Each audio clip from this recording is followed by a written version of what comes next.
नमस्कार। हमारी इस खास पेशकश वो 15 दिन के 8वें एपिसोड में आपका स्वागत है। मैं हूँ साक्षी पाठक और आप देख रहे हैं सप्त सिंधु। 8 अगस्त शुक्रवार। गांधी जी की ट्रेन पटना के पास पहुँच रही है। सुबह के 5:45 बजने वाले हैं और सूर्योदय बस अभी हुआ ही है। गांधी जी खिड़की के पास बैठे हैं। उस खिड़की से हल्के बादलों से आच्छादित आसमान में पसरी हुई गुलाबी छटा बेहद रमणीय दिखाई दे रही है। परंतु पता नहीं क्यों गांधी जी अंदर से उत्साहित नहीं हैं। हालांकि कभी ऐसा होता नहीं। उनके सामने चाहे कितनी भी प्रतिकूल घटना घट जाए, उनके मन का उत्साह कायम रहता है। गांधी जी को याद आया कि आज से ठीक 5 वर्ष पहले उन्हें और जवाहरलाल नेहरू को ब्रिटिश सरकार ने गिरफ्तार किया था। क्रिप्स मिशन की असफलता के बाद गांधी जी ने ब्रिटिश शासन के विरुद्ध एक बड़ा आंदोलन खड़ा करने का निश्चय किया था। इस संबंध में अखिल भारतीय कांग्रेस कमेटी की बैठक मुंबई में रखी गई थी। 8 अगस्त 1942 की शाम को उस बैठक में गांधी जी ने आह्वान किया था, अंग्रेजों भारत छोड़ो, और ये बैठक समाप्त होते ही उन्हें गिरफ्तार कर लिया गया था। 5 वर्ष पहले का वह दिन और आज का दिन। उस दिन देश की स्वतंत्रता किसी की दृष्टि में भी नहीं थी, लेकिन उत्साह बना हुआ था। और आज केवल 1 सप्ताह बाद हमारा भारत स्वतंत्र होने जा रहा है, फिर भी मन में उमंग उत्साह क्यों नहीं है। पिछले 2-3 दिन वाह के शरणार्थी शिविर और लाहौर में उन्होंने हिंदुओं की जो दुर्दशा देखी थी, उसके कारण वे बेचैन हो गए थे। उन्हें ये बात समझने में कठिनाई हो रही थी कि हिंदू अपने मकान दुकान छोड़कर पलायन क्यों कर रहे हैं। मुसलमानों को पाकिस्तान चाहिए था, वे उन्हें मिल गया है। अब वे हिंदुओं का अहित क्यों करेंगे। हिंदुओं को वहां से भागने की कोई भी आवश्यकता नहीं है। मैंने लाहौर में जैसा कहा है, मैं उसी प्रकार अपनी बात पर कायम रहूंगा। मैं अपना बचा हुआ जीवन नए बने पाकिस्तान में ही व्यतीत करूंगा। इन विचारों के उभरने के बाद गांधी जी के मन को थोड़ी शांति मिली। गाड़ी पटना स्टेशन में प्रवेश कर रही थी। बड़ी ही संख्या में लोग गांधी जी के स्वागत में एकत्रित हुए थे। भीड़ उनका जय जयकार भी कर रही थी। परंतु फिर भी इस बार गांधी जी को इन नारों में उत्साह प्रतीत नहीं हुआ। बड़े औपचारिक किस्म की जय जयकार लगी उन्हें। जिस समय गांधी जी की ट्रेन पटना स्टेशन में प्रवेश कर रही थी, उस समय निजाम शाही के हैदराबाद में सुबह के 6 बजे थे। यहाँ भी बारिश नहीं होने के कारण गर्मी और उमस का वातावरण है। अंबरपेट स्थित इस विश्वविद्यालय के छात्रावासों में तनाव का माहौल है। इस विश्वविद्यालय की स्थापना 40 वर्ष पूर्व हुई थी। यदि एकदम सटीक कहा जाए तो सन 1918 में मीर उस्मान अली नामक हैदराबाद के नवाब ने इसकी स्थापना की थी। इस कारण शुरुआत से ही इस विश्वविद्यालय में उर्दू और इस्लामिक संस्कृति का दबदबा था। पिछले कुछ दिनों से विश्वविद्यालय का वातावरण दूषित हो चला था। निजाम ने घोषित कर दिया था कि वे हैदराबाद रियासत को भारत में विलीन नहीं करेंगे। इसी बात से प्रेरणा लेकर रजाकर और मुस्लिम गुंडों ने विश्वविद्यालय के हिंदू लड़कों को धमकाना शुरू कर दिया था। हिंदू लड़कियां तो पहले से ही बहुत कम थी।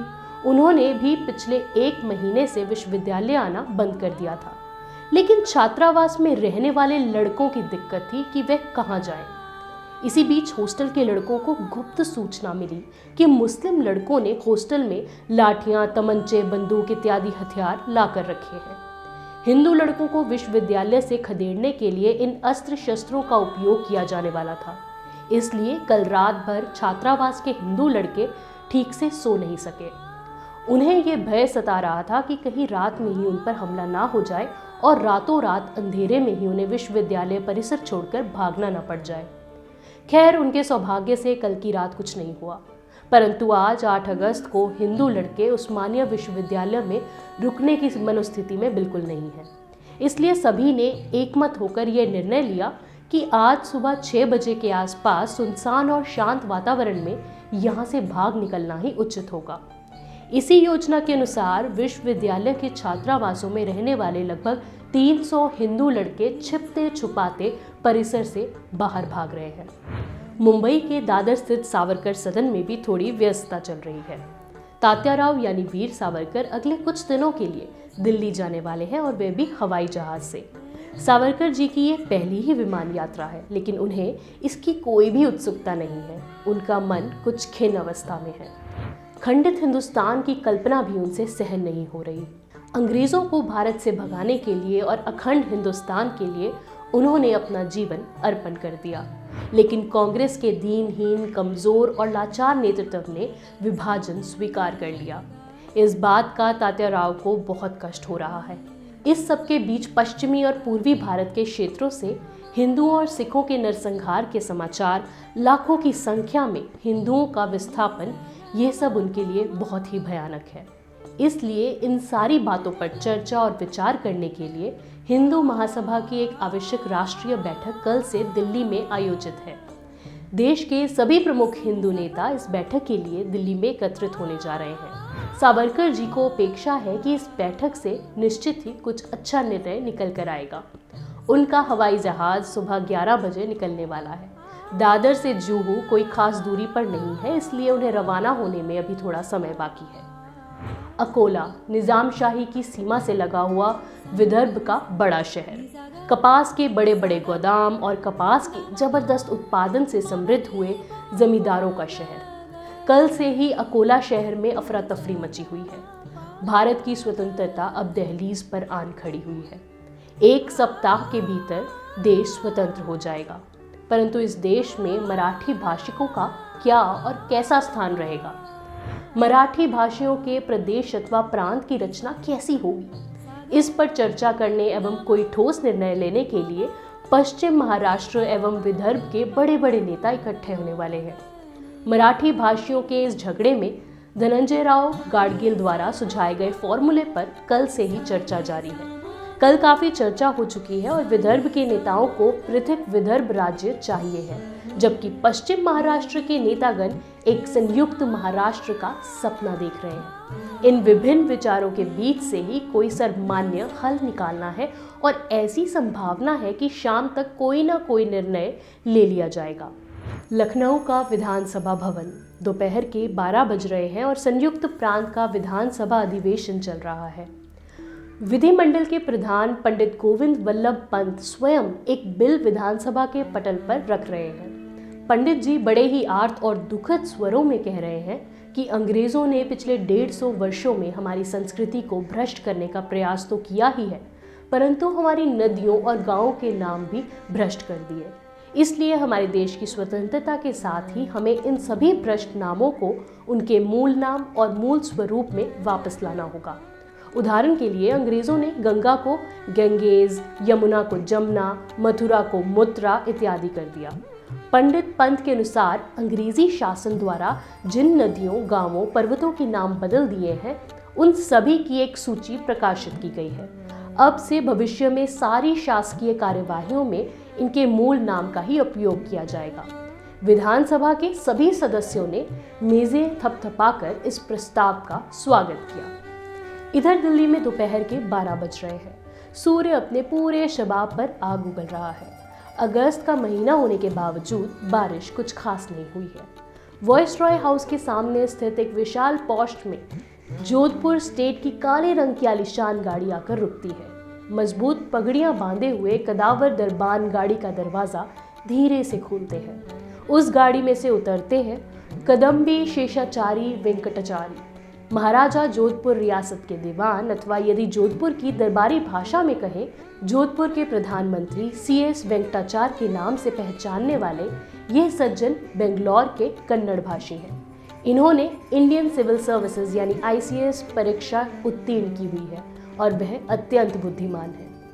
आजकल जोधपुर रियासत के सभी प्रमुख निर्णय इनकी सलाह से ही किए जाते हैं।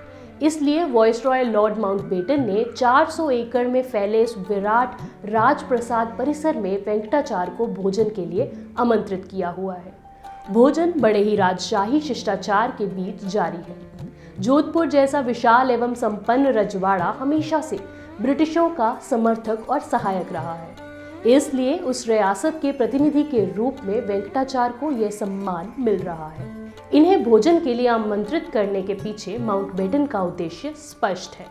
उन्हें जल्दी से जल्दी जोधपुर रियासत का भारत में विलीनीकरण चाहिए।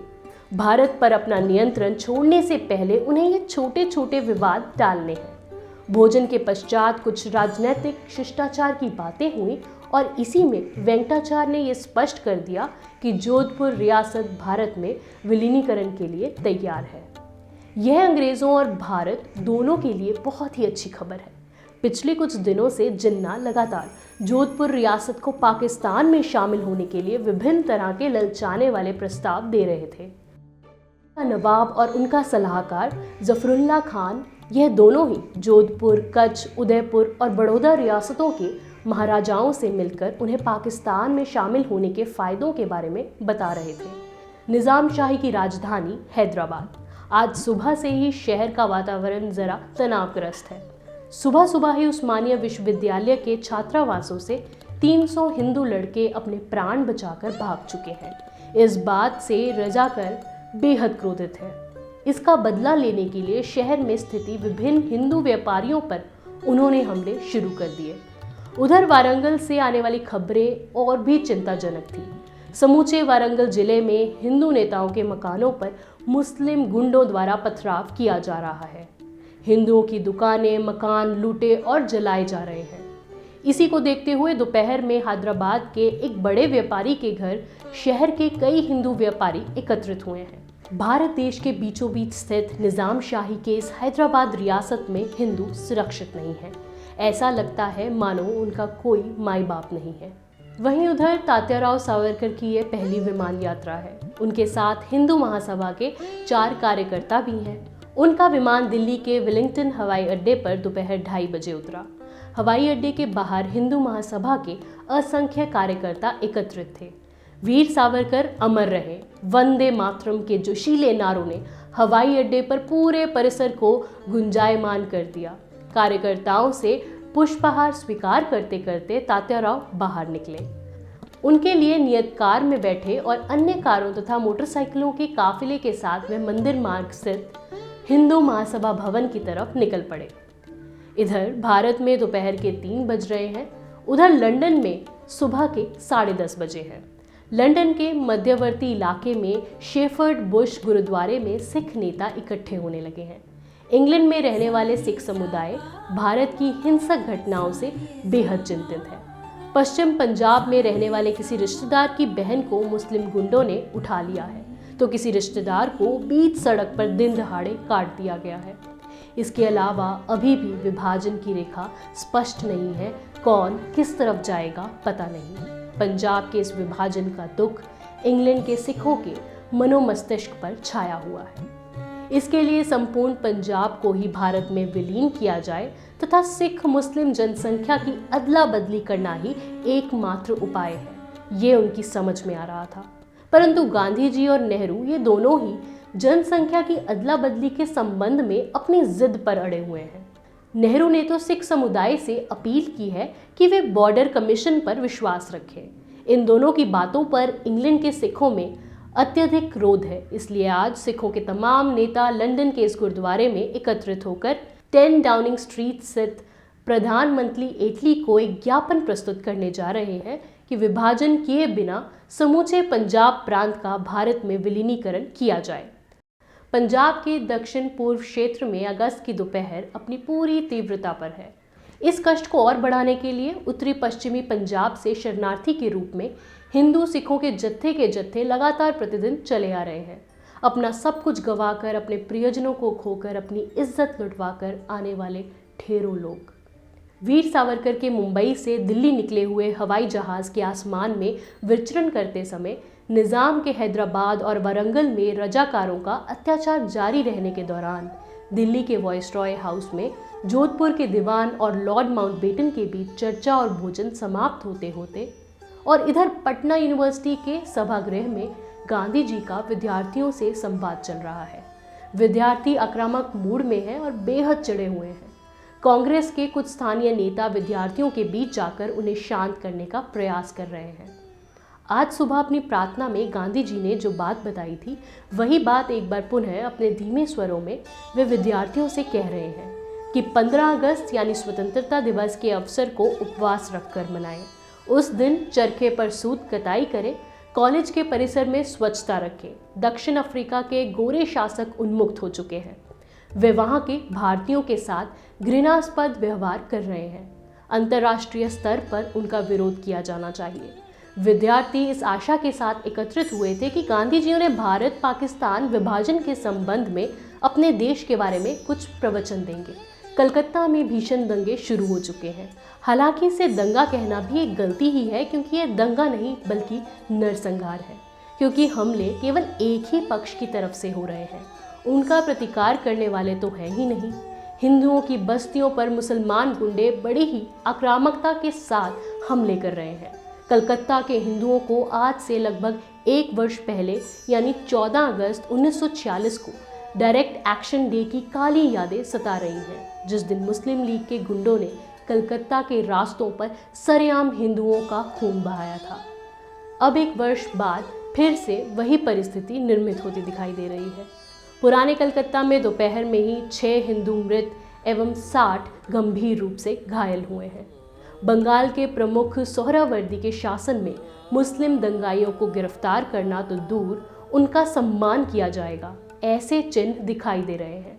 नवनियुक्त गवर्नर चक्रवर्ती राजगोपालाचारी भी कलकत्ता की इस गंभीर परिस्थिति एवं हिंदुओं के नरसंहार की तरफ कुछ ध्यान देंगे या कार्यवाही कर पाएंगे, इसमें भी शंका ही है।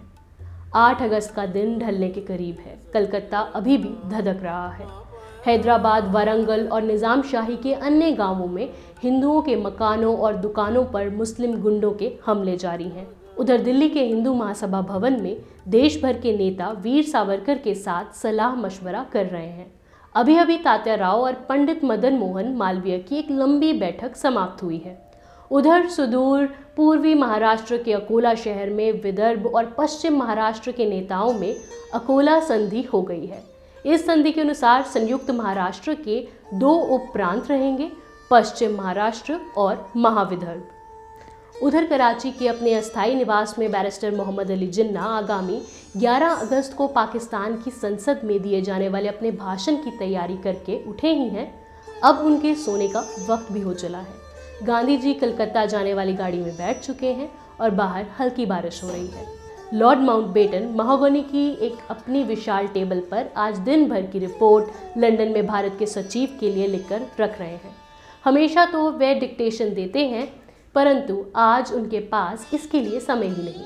अब कल उनका सेक्रेटरी इस रिपोर्ट को टाइप करके लंदन भेजेगा। 8 अगस्त शुक्रवार का दिन अब समाप्त होने को है। इस अखंड भारत की एक विशाल जनसंख्या अभी भी जाग ही रही है। सिंध, पेशावर का पर्वतीय इलाका, पंजाब, बंगाल तथा निज़ाम शाही के एक बड़े भूभाग में लाखों हिंदुओं की आंखों से नींद कोसों दूर है।